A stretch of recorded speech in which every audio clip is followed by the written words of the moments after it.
எழுந்தா மலை போல நடந்தா நதி போல எழுந்தா மலை போல நடந்தா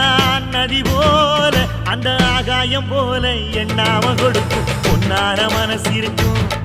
என்று மூடாத கோவில் முன்வாச கதவு எப்போது திறந்திருக்கும் அந்த வெட்டருவா மீசைக்குத்தான் எட்டூரும் பணிஞ்சிருக்கும் அவ தொட்டு தந்த நெல்லுமணி முப்போக விளைஞ்சிருக்கும்